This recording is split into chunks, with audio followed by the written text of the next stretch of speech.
নমস্কার বন্ধুরা, সঙ্গীতার সাতকাহনে তোমাদের সবাইকে স্বাগত। আজকে অনেক দিন পর আবার একটা পাখিদের ভিডিও নিয়ে আসলাম।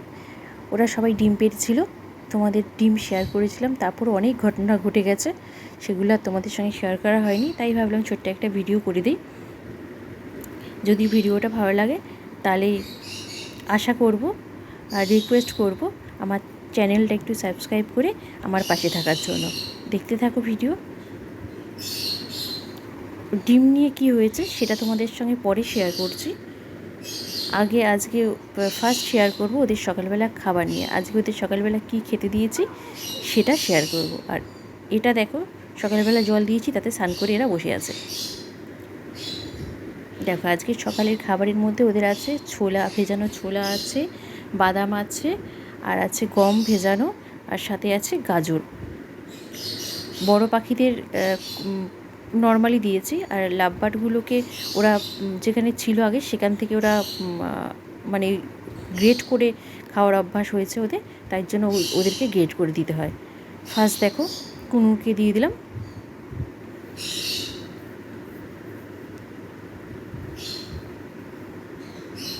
এরাও স্নান করেছে, এখন গরম পড়ছে, এরা জল দেওয়ার সাথে সাথে খাবে আর স্নান করবে। এবার আসলাম লাভবার্ডদের দিতে। ফার্স্ট দিচ্ছি দেখো নিচের পেয়ারটা, পারগুলো যে পেয়ারটা আছে সেই পেয়ারটাকে।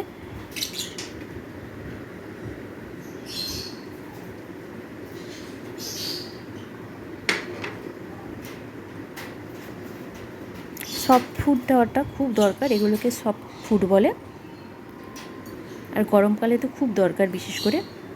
এবারে ওপরে পেয়ারটাকে দেব। এই পেয়ারটা সফট ফুড খুব ভালো খায়। এক এক দিন এক এক রকম দিই, এক একদিন শাকও দিই কুচিয়ে এই খাবারের মধ্যে, কোনো দিন গাজর বাদ দিয়ে বিট থাকে। একই রকম খাবার ওরাও খেতে চায় না। দুপুরের দিকে ফল দেবো। লাভবার্ডের ফল খায় না, ফল খায় বড় পাখিগুলো, কুনুররা। দুপুরের পরে এই লাভবার্ডদের আমি দানা দিয়ে দিই।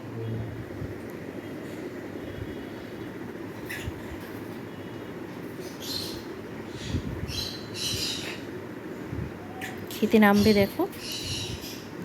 ফার্স্ট দেখো ওরা খাচ্ছে, ওরা খুব পছন্দ করে, বললাম না এই খাবারটা।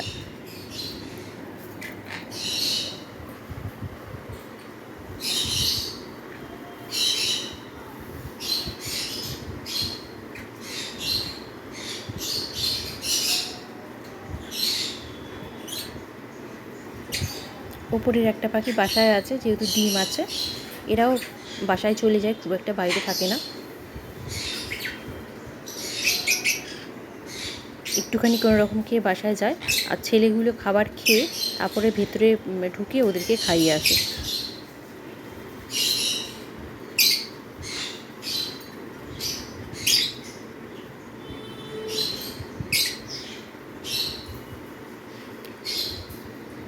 এবার বলবো ডিম নিয়ে কি হয়েছিল।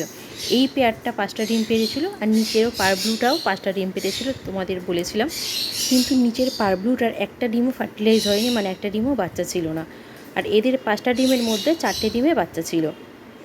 আমরা কি করেছি, এদের উপরে চাপটা কমানোর জন্য এদের ডিমটাকে আমরা মানে ভাগ করে দিয়েছি। এদের কাছে 2টো রেখেছি, আর নিচের যে ফার্টিলাইজ হয়নি ডিমগুলো সেইগুলোকে বের করে দিয়ে এদের এই 2টো ডিম, যে 2টোতে বাচ্চা আছে সেই 2টো ডিম নিচের বাসায় দিয়ে দিয়েছি।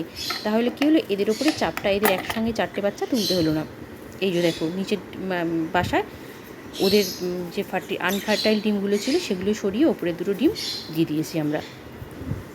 খুব তাড়াতাড়ি বাচ্চা ফুটে যাবে, একদম মানে শেষ মুহূর্তে চলে এসছে। এবার দেখো, আনফার্টাইল ডিমগুলো এত কষ্ট লাগছে, 5টা ডিম, এর ভেতরে কোনো বাচ্চা নেই, খুব কষ্ট লাগছে, মানে হাতে করে ফেলতে খুব মায়া হচ্ছে, কারণ ওরাও খুব কষ্ট করে ডিম পারে। কিন্তু কি করব, কিছু করার নেই, বাচ্চা যখন নেই শুধু ওদের কাছে রেখে ওদের কষ্ট দিয়ে কোনো লাভ নেই, তাই এগুলো ফেলে দেবো দেখে বাইরে বার করেছি। এই ভিডিওটা দেখো, ওই লাস্ট ভিডিওর 3-4 দিন পর করা ভিডিওটা করেছি আমি। দেখো, একটা পুচকু বাচ্চা ফুটেছে, কিউট দেখতে একটা বাচ্চা, আরগুলো ফুটে যাবে। ভিডিওটা যদি তোমাদের ভালো লাগে তাহলে একটুখানি সাবস্ক্রাইব করে দিও চ্যানেলটা, এরপর আরও অন্য ভিডিও নিয়ে আসবো।